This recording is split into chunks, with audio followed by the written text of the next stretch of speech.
Halo teman-teman, Bapak Ibu semua, berjumpa lagi dengan saya. Di video ini kita akan membahas tentang bagaimana caranya membuat model bisnis yang cocok untuk Anda jalankan ke depannya.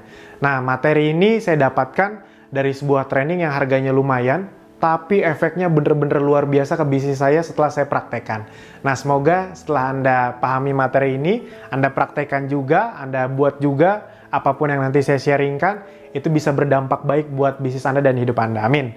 Nah, di training tersebut, itu intinya kira-kira seperti ini. Anda akan dikasih 12 pertanyaan yang harus bisa Anda jawab dengan tepat. Tepatnya relatif sesuai dengan bisnis Anda. Kalau itu tidak bisa dijawab, lebih baik ganti bisnis. Kira-kira seperti itu. Itu dia. Karena kalau tidak bisa dijawab, berarti bisnisnya tidak scalable. Tidak bisa dibesarkan, gitu, tidak bisa diledakkan. Nah, yang akan saya sharingkan adalah 5 pertanyaan yang menurut saya ini sangat penting khususnya untuk Anda orang baru. Jadi saya ambil yang bagian kalau Anda baru bangun bisnis atau sudah pernah bisnis namun gagal.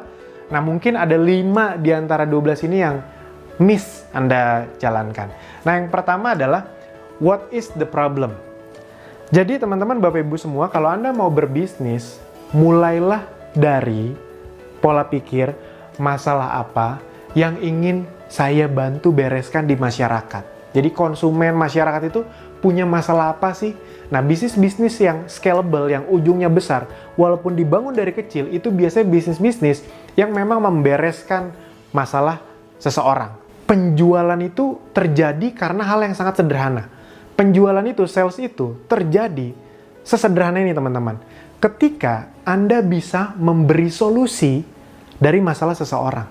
That's it. Jadi sales itu adalah jawaban dari masalah seseorang. Solusinya kita kasih ke mereka. Itu. Nah, ketika orang punya masalah, kita punya solusi, dia pakai, dia beli solusi dari kita, dia puas, disitulah dia loyal. Nah, ketika loyal, udah dia akan ikut sama Anda, walaupun bisnis Anda masih kecil, tapi karena yang ngeberesin masalah adalah Anda, walaupun ada kompetitor Anda yang jauh lebih besar, tapi yang ngeberesin masalahnya Anda gitu. Dia akan loyal dengan Anda, sampai Anda besar ke depannya. Jadi prinsip terjadinya loyalitas itu sesederhana ini teman-teman Bapak Ibu semua. Masyarakat punya masalah, konsumen punya masalah, dia ingin membereskan masalahnya, akhirnya dia membeli solusi Anda. Ketika dia beli solusi Anda, akhirnya dia jadi loyal. Contoh sederhananya misalnya gini, ada seorang yang punya masalah dengan waktu, misalnya ya. Waktu dia ingin kerja ke kantor pagi-pagi, tiap pagi tuh dia menghabiskan banyak waktu di jalan. Entah dia bawa mobil, atau dia naik angkot, atau dia naik busway. Wah, itu lama sekali perjalanannya. Dia ingin memecahkan masalah waktu. Akhirnya tiba-tiba ada satu platform atau aplikasi yang menawarkan untuk menyelesaikan masalah tersebut, namanya Gojek misalnya. Jadi dulu kenapa dia harus naik mobil gitu? Itu lama ya karena macet di jalan. Mau lewat tol kalau jam kerja itu ya macet juga. Kalau naik angkot udahlah macet juga, plus dia harus jalan kaki ke tempat angkotnya itu ada, nggak ngetem. Nah, datanglah Gojek ini. Cuma lewat aplikasi, ketik, nggak nyampe beberapa menit, cuma kurang dari 5 menit, tiba-tiba motornya datang, Gojeknya datang. Wah, masalah pertama beres. Biasanya dia harus jalan kaki kalau harus naik angkot. Ini Gojeknya yang nyamperin. Habis itu ya karena naik motor, jadi lebih bisa selap-selip, dia bisa lebih cepat dalam sampai kantornya. Nah, ketika itu terjadi, masalah dia beres, dia akhirnya puas, udah dia akan loyal sama Gojek. Itu kira-kira seperti itu. Nah, jadi teman-teman Bapak Ibu semua, proses bisnis yang besar adalah selalu mulai dari problem apa yang bisa Anda bereskan. Nah, yang berikutnya, who has the problem? Siapa yang memiliki problemnya? Atau kalau bahasa sederhananya, siapa target market Anda? Biasanya kalau orang baru bisnis, termasuk saya dulu, kalau ditanya target marketnya siapa? Jawabannya, semuanya. Semua bisa jadi target market kita. Itu dia. Benar, semua bisa jadi target market kita. Benar, tapi kita perlu ada yang spesifik dulu di awal. Sama kayak Akademi Bisnis Digital contohnya. Saya kan bilang, latar belakang apapun bisa. Bener bisa, tapi dari sisi bisnis, Akademi Digital itu punya target market yang memang dispesifikasi sebenarnya. Dan pada ujungnya, pada hasilnya itu ternyata bisa lebih berkembang dibandingkan target marketnya. Itu bisa, tapi tetap mulai dengan target market yang spesifik. Contoh paling standar adalah Anda harus bisa membedakan mana pengguna, mana pembuat keputusan. Nah itu dulu deh, ilmu yang paling standar dalam target segmenting atau mencari target market yang tepat. Contoh misalnya, Anda jualan bahan-bahan makanan organik, itu dia yang sehat. Saya pernah menanyakan, oh ini bisa buat semuanya nih, bahan makanannya bagus buat anak kecil, buat ibunya, buat bapaknya, pokoknya buat keluarganya. Iya, tapi target marketnya siapa? Dia masih ngotot, semuanya bisa gitu. Ya udah, gini deh lebih detail. Siapa yang membuat keputusan barang kamu dibeli? Anaknya mungkin nggak, mama beli dong tepung terigu yang organik itu, kan enggak. Bapaknya cenderung pria nggak peduli dengan makanannya. Yang sangat peduli dengan kesehatan keluarganya biasanya siapa? Yang memutuskan masak apa, masakannya terbuat dari bahan apa, itu biasanya ibunya. Jadi sebenarnya target market utamanya itu adalah ibunya. Baru paham, oh iya ya. Ya, contoh yang datang ke tempat kamu yang beli 90% kan wanita. Iya juga. Nah, itu maksudnya. Ketika Anda paham target market Anda apa, nanti marketingnya, kontennya itu juga akan tepat. Kalau dari awal ini udah nggak tepat, udah ntar marketingnya, ngiklannya boncos. Banyak orang tuh fokus di FB Ads tapi dia nggak tahu model bisnisnya seperti apa. Nah ini terbagi jadi 4. Yang pertama geografis, yang kedua demografis, yang ketiga psikografis, yang keempat behavior. Nanti saya akan contohkan lebih detail. Geografis itu dia tinggal di mana, daerah perkotaan atau kabupaten. Demografis, gendernya, jenis kelamin, umur, habis itu kelas ekonominya. Psikografis, dia interestnya tuh apa, dia suka sama apa. Behavior, kegiatan dia sehari-hari apa, Anda bisa mencari tahunya nggak? Nah, ketika Anda bisa memahami ini, itu efeknya, khususnya dunia digital zaman sekarang, kalau Anda main FB Ads deh contohnya, itu Anda bisa mentarget market Anda dengan sangat spesifik. Ketika target market Anda sangat spesifik, iklan Anda, konten Anda bisa lebih spesifik, dan ketika sampai ke mereka, itu lebih diterima. Nah yang ketiga, what's the solution?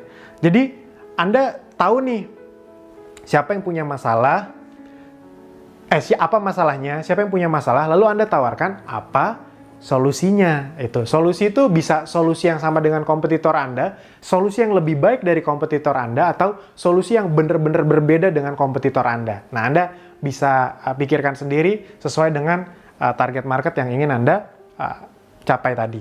Yang keempat, Anda harus paham nih, how big is the market? Seberapa besar pasarnya? Karena kalau pasarnya terlalu kecil, ya bisnis Anda ya berarti ada mentoknya. Bisnis Anda kan ingin besar, berarti target marketnya spesifik, tapi harus tetap besar juga gitu. Atau at least nggak apa-apa di awal nggak begitu besar, tapi bisa ada pengembangannya gitu. Yang berikutnya, nah ini yang kelima, unique selling proposition, atau banyak orang bilang juga unique selling point. Produk Anda, unique selling point-nya apa? Unique selling point itu Anda bisa pilih dari 8 ini. Ini versi sederhananya biar Anda langsung bisa pilih. Anda ingin nyerang bisnis Anda, memfokuskan dari sisi mana? Yang pertama, misalnya bahan. Contoh, ada nggak fashion yang fokusnya, unique selling point-nya, proposition-nya itu ke bahan? Banyak. Jadi misalnya contoh, saya tahu banyak toko online yang menjual kaos yang prinsipnya gini. Dia bilang kaosnya ini bahannya enak banget, nyerap keringat dan nggak bau. Udah, dia tuh fokusnya ke situ aja. Nah, itu kan sebenarnya menjawab masalah dari masyarakat yang punya masalah gampang keringetan. Dan kalau keringetan, lepek, bau, kayak gitulah kira-kira. Nah, ketika dia fokus ngomongin itu terus, orang-orang yang punya masalah tadi, itu kan jadi coba ah.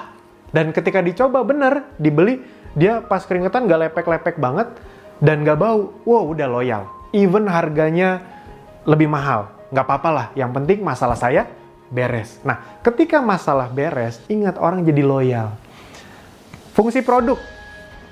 Contoh, yang sering jadi contoh kasus, sekarang nih salah satu yang tren tuh Oppo sama Vivo. Anda tahu Oppo sama Vivo itu salah satu brand yang berhasil membangun USP atau unique selling point-nya di bagian fungsi produk. Apa? Kamera. Lebih tepatnya kamera depan atau kamera selfie. Rata-rata orang, khususnya yang memang ceruk marketnya dia, ketika ditanya, apa sih keunggulan Oppo sama Vivo? Mereka pasti bilang, kamera selfie-nya. Karena memang Oppo sama Vivo itu terus-terusan mengkampanyekan tentang selfie expert. Itu dia, Anda akan, pokoknya Oppo Vivo tuh selfie expert. Kenapa? Karena dia tahu problem dari masyarakat kelas menengah atau menengah ke bawah adalah mereka juga ingin eksis, tapi masalahnya kamera-kamera dengan handphone-handphone dengan kamera yang bagus itu harganya lumayan-lumayan. Nah, dia memfokuskan diri dengan harga yang cukup terjangkau, tapi kameranya dia klaim sangat bagus, selfie expert. Pertanyaannya, apakah benar-benar paling bagus selfie-nya, kameranya? Nggak tahu, itu Anda yang menilai.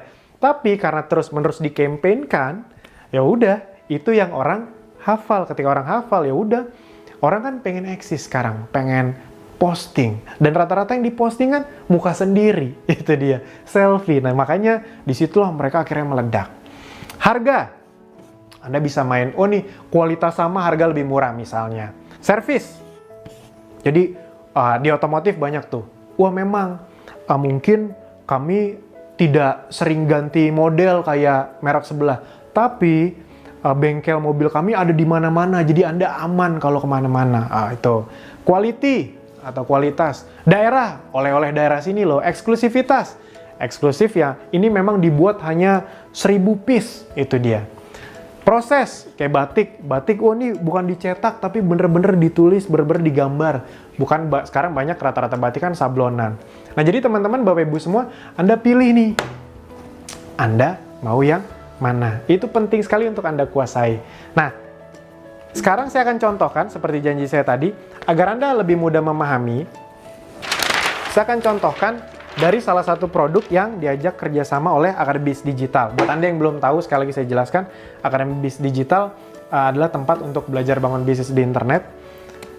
Buat Anda yang sudah punya produk ataupun belum punya produk, bisa. Nah, karena banyak yang belum punya produk, jadi kami juga bantu sediakan produknya, dan kami hanya bekerja sama dengan produk-produk non-MLM. Jadi nanti dijelaskan di video berikutnya. Bukan karena kami negatif dengan MLM, bukan, tapi karena memang model bisnis kami agar bisa membuat orang yang baru belajar itu langsung bisa dapat duit lumayan besar gitu dia. Bisa lah dapat bulan pertama 3-5 jutaan, karena kan orang baru itu kan nggak mikir yang muluk-muluk, yang puluhan juta, ratusan juta, nggak. Mereka yang penting belajar. Belajar aja tuh udah untung buat mereka, apalagi kalau belajar dapat duit, nggak usah 3-5 juta, 1-2 juta aja udah senang. Nah, jadi memang kami mencari bisnis atau produk yang punya USP yang bagus, nanti ini saya jelaskan, dan punya sistem bisnis yang reseller berlisensi, distributor, agen, atau reseller. Karena biasanya bisnis model seperti itu cashback-nya besar buat reseller. Jadi kami mencari bisnis model yang seperti itu. Nah, salah satu yang kerjasama dengan kami yang sedang kita fokuskan adalah produk bermerek yang namanya Essenzo. Mungkin ada di antara Anda yang sudah tahu. Nah, itu yang akan saya bahas. Sekalian promosi, boleh dong, itu dia. Nah, jadi apa masalahnya? Ini saya jelaskan, saya beri contoh agar nanti Anda bisa contohkan. Kalau Anda sudah punya produk sendiri, Anda bikin semua ini. Kalau Anda lagi nyari produk, Anda bisa cari produk dengan referensi yang lain dengan hal yang saya contohkan ini. Yang pertama adalah what is the problem? Kalau Essenzo adalah ingin memenuhi kebutuhan dari masalah masyarakat yang ingin hidup lebih sehat, namun tidak ingin ribet. Orang tuh prinsipnya ingin hidup lebih sehat, tapi males yang ribet-ribet. Nah, rata-rata kan kalau kita ngomong dengan segala sesuatu yang kesehatan, di otak masyarakat itu kan adalah sesuatu yang jadi lebih ribet. Harus olahraga lah, harus minum suplemen yang harus diminum lah, kan itu sering lupa apa segala macam. Jadi cenderung lebih ribet. Habis itu harus bawa air kemana-mana kan jadi lebih rumit, kira-kira seperti itu. Nah, Essenzo menawarkan satu produk yang luar biasa berupa essential oil yang itu sangat praktis sekali penggunaannya. Efeknya untuk kesehatan sangat luar biasa. Itu tidak usah saya bahas di sini, tapi saya hanya ngebahas menjawab masalah dari masyarakat yang nggak pengen ribet. Karena essential oil dari Essenzo, cara pemakaiannya hanya dioles dan dihirup. Oh, itu sangat luar biasa sekali efeknya. Contoh misalnya kalau Anda sakit gigi itu pakai ginger, ekstrak dari ginger. Itu hanya 1 tetes Anda oles, 1-2 tetes Anda oles di bagian yang sakit dari luar ya, bukan dari dalam ya. Di kumur juga bisa, tapi biasanya dioles 1-2 tetes saja. Itu banyak sekali testimoni yang bilang 5-10 menit sakit giginya hilang. Anda kebayang nggak? Cuma dioles atau dihirup. Itu karena itu bener-bener ekstrak konsentrat tinggi dari satu tumbuh-tumbuhan. 100% alami. Nah, jadi teman-teman, Bapak Ibu semua, itulah yang dijawab oleh Essenzo. Yang kedua, who has the problem? Nah, ini kita waktu itu sengaja ngambil satu produk yang memang ceruk marketnya adalah yang saya sebutkan ini. Yang pertama adalah ibu rumah tangga. Jadi biasanya dia orang yang sudah menikah. Kalau bisa dikhususkan lagi yang punya anak umur 5-10 tahun. 12 bulan sampai 10 tahun. Dan umur dari ibu rumah tangga tersebut, umurnya itu 27 sampai 45 tahun. Biasanya umur-umur segitu sudah mulai punya anak. Habis itu pekerjaannya apa ibu rumah tangga? Kelas perekonomiannya C, B, atau A. Tinggalnya di mana? Di perkotaan atau kota kelas 1. Psikografisnya, interestnya apa? Interestnya adalah orang-orang yang memang suka dengan hidup sehat, herbal minded, jadi suka dengan organik yang alami karena essential oil dari Essenzo itu 100% alami, healthy lifestyle, dan behaviornya adalah orang-orang yang suka menggunakan sosmed. Jadi kami bisa menyerangnya, ibarat kata mentarget market-market tersebut dari sosmed.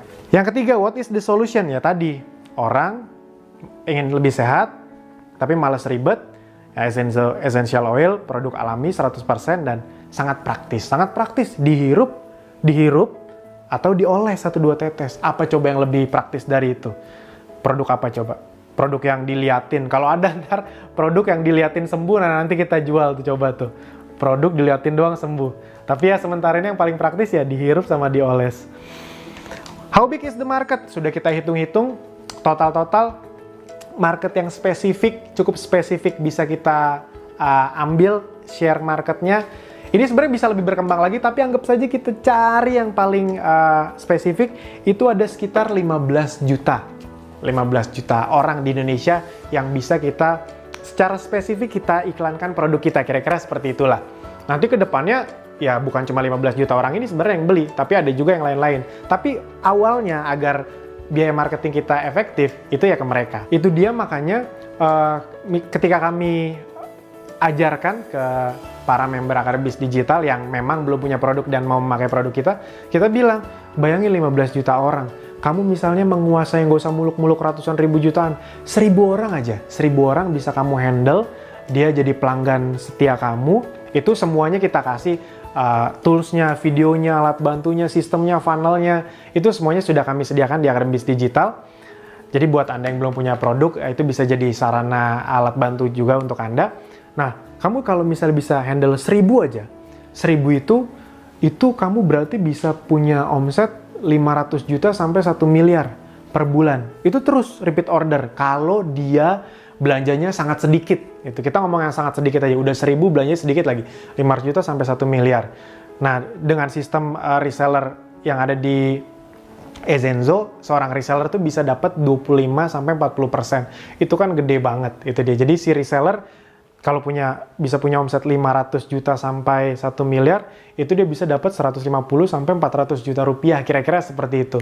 Nah, jadi itu yang kami jelaskan untuk potensinya. Itu dia, di awal ya nggak usah muluk-muluk, bisa dapat 35 juta bulan pertama aja udah senang banget rata-rata orang baru. Tapi maksudnya kami tetap memberi pengertian bahwa ini potensinya besar. Anda kan ingin bisnis yang potensinya juga bisa besar dong. Itu kalau 1000, bayangkan kalau 10.000 ya, kira-kira seperti itu.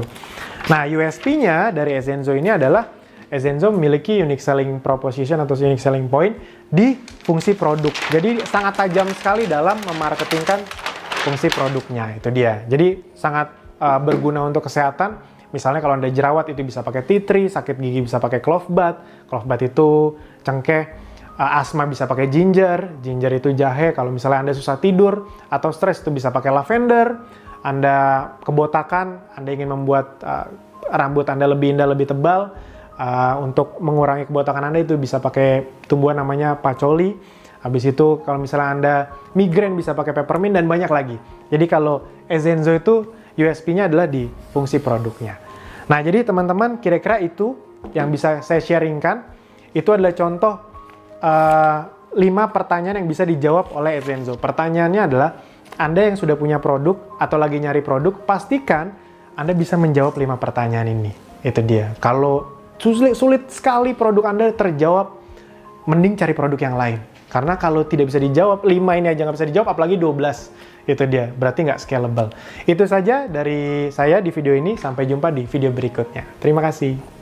Halo teman-teman semua, di video ini kita akan langsung membahas kelanjutan tentang bagaimana membuat model bisnis tadi. Nah, yang perlu Anda pahami berikutnya adalah, itu kan tadi sebenarnya dari sisi produknya. Nah, ini saya coba jelaskan lebih global lagi, gitu dia. Sebenarnya itu tadi kita udah langsung dalam tuh, langsung main ke produk.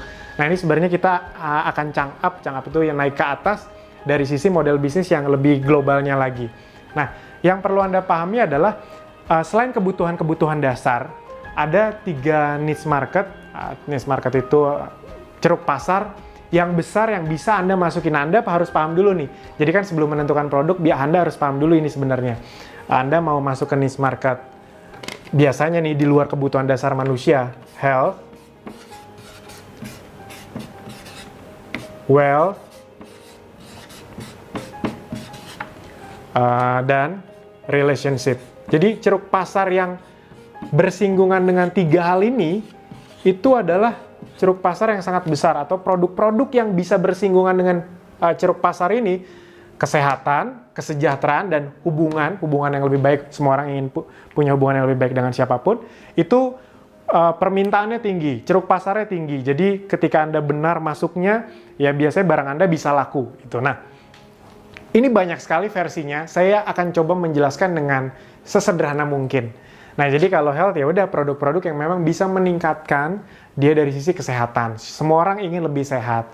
Yang berikutnya wealth adalah produk-produk yang bersinggungan dengan dia bisa lebih sejahtera, lebih aman, lebih kaya, nah apapun itulah. Jadi misalnya kayak produk-produk asuransi itu kan bisa mengamankan dirinya. MLM, produk MLM kan produk biasanya bisa buat kesehatan tapi juga ada peluang bisnisnya. Atau produk-produk apapun, mau fashion, mau apa, tapi yang misalnya membangun sistem reseller. Dengan membangun sistem reseller kan Anda bersinggungan dengan wealth juga. Jadi Anda bisa tawarkan dia, nih bantu jualin baju saya dong, nanti kamu dapat komisi 10-20% gitu. Itu kan, produk Anda itu bisa ada gunanya buat dia dari sisi kesejahteraan. Nah, itu mungkin membuat dia lebih tertarik. Kira-kira seperti itu mudahnya. Relationship itu jadi misalnya hal-hal yang bersinggungan dengan bisa membuat relationship dia, hubungan dia dengan orang tua, pasangan, anak itu lebih baik. Kan banyak juga misalnya produk-produk jasa yang konselor pernikahan gitu dia, konsultan pernikahan banyak. Ada juga yang training bagaimana mendidik anak agar menjadi taat agama, itu kan ada juga. Ceruk pasarnya besar ya? Besar. Karena banyak orang tua yang punya anak dong otomatis. Jadi, dan orang tua ingin dong anaknya taat sama agama, berperilaku baik. Nah, jadi kira-kira seperti itu. Anda pilih dulu nih, ceruk pasar yang ingin Anda masuki yang mana kira-kira. Ini bisa saling bersinggungan, produk yang Anda miliki bisa sekali. Jadi ya, health sama wealth bisa juga. Wealth sama relationship bisa juga. Itu dia. Jadi, itu bisa Anda pikirkan baik-baik, Anda ingin seperti apa. Yang berikutnya adalah Anda ingin membangun sistemnya secara online atau offline. Ini saya ngomong secara garis besar ya. Ini sistem ini bisa sistem administrasinya, bisa sistem marketingnya, itu dari segala sisi. Atau, Mas, saya masih belum bisa cuma salah satunya, saya mau menggabungkan. Boleh, misalnya Anda dari sisi marketing, Anda tidak hanya buka toko di Instagram gitu, toko online, Anda juga buka toko realnya, boleh. Misalnya Anda yakin, Mas nih, saya punya lokasi yang bagus banget, sayang kalau saya cuma di online, karena offline saya justru bisa membantu online, dan online saya bisa membantu offline, boleh. Nah, Anda tinggal pikirkan Anda mau masuk ke ceruk market yang mana, atau sistem yang mana. Nah, yang berikutnya adalah dari sisi jenisnya, Anda harus menentukan, ini jadi yang saya bahas garis besarnya ya, bisnis Anda itu B2B, business to business, atau B2C, business to consumer, kira-kira seperti itu. Jadi, wah nih memang saya jualan bajunya itu bener-bener langsung ke konsumen, nggak ada sistem resellernya, kira-kira seperti itu. Atau produk-produk yang memang langsung ke konsumen akhir. Kalau B2B itu artinya bisa banyak, ini saya coba jelaskan secara sederhana aja. B2B misalnya Anda programnya punya punya program training yang memang khusus untuk tim sales sebuah perusahaan. Jadi Anda menjualnya bukan ke orang langsung konsumen akhir, tapi ke perusahaan itu, salesnya lagi turun, kita bisa bantu nih gimana caranya tim sales kamu semangat, kayak gitu. Itu B2B. Atau Anda juga bisa menggabungkan keduanya. Itu sekali lagi nih saya mencoba sesederhana mungkin agar Anda mudah memahami. B2C plus B2B. Contohnya, ini contoh sederhananya adalah bisnis-bisnis yang tadi bisa langsung ke konsumen, tapi juga bisa membangun sistem penjualan yang membuat kesempatan orang bisa ikut menikmati. Contohnya tadi, membangun tim reseller, affiliate, atau cabang. Misalnya gini, banyak nggak produk-produk yang awalnya itu dia misalnya kayak jualan fashion, dia jualan langsung, tapi lama-lama ada yang nanyain, bisa punya sistem reseller nggak? Saya boleh nggak bantu jualin? Akhirnya dia bikinlah sistem resellernya. Bagi komisi 10%, 20% terserah. Nah akhirnya yang tadinya dari B2C, B2B-nya juga dipegang. Akhirnya dia nggak cuma ke reseller, dia juga masukin bajunya misalnya ya ke Ramayana gitu kan, bisa juga. Jadi bisa B2C plus B2B. Nah jadi teman-teman, Bapak Ibu semua, Anda tinggal pilih Anda yang mana. Yang berikutnya juga, ini tuh sangat mempengaruhi. Nah, jadi ini sangat mempengaruhi ke sistem, bahasa sederhana saya, marketing Anda. Kalau bahasa orang MLM itu marketing plan. Marketing plan itu sebenarnya bukan dimiliki oleh MLM saja. Semua bisnis tuh butuh marketing plan-nya. Nah, contoh, kalau Anda B2C ya jelas ya, langsung ke konsumen. Nah, yang perlu kita pikirkan kalau Anda B2B. B2B itu Anda mau ke yang mana? Misalnya contoh, Anda mau bikin sistem yang seperti MLM. Bisa, itu dia. Yang berikutnya ada juga sistem kalau misalnya marketing, kalau yang B2B reseller. Reseller yang lebih detail deh. Saya coba reseller yang bersistem. Bersistem atau berlisensi. Berlisensi. Ini mirip-mirip semuanya, tapi ini beda semua nih sebenarnya. Reseller yang bersistem atau berlisensi, contohnya, biar saya enak ngomongnya, biar tidak ngebahas bisnis lain, produk yang memang diajak kerjasama sama Akadebis Digital, itu kita ngincer yang ini, reseller bersistem atau berlisensi. Jadi bukan MLM. Reseller berlisensi itu kayak gini, produk-produk yang punya distributor, agen, sama reseller. Jadi biasanya kayak gitu, kayak Anda tahu dulu produk Maichi, itu kan istilahnya tuh ada jenderal apa-apa gitu. Itu biasanya bertingkat tuh. Dan kalau Anda mau beli dengan harga lebih murah, beli dengan lebih banyak, kayak gitu kira-kira. Nah jadi kalau dari sisi Akadebis Digital biasanya bekerja sama dengan produk-produk yang memiliki sistem seperti ini. Kenapa?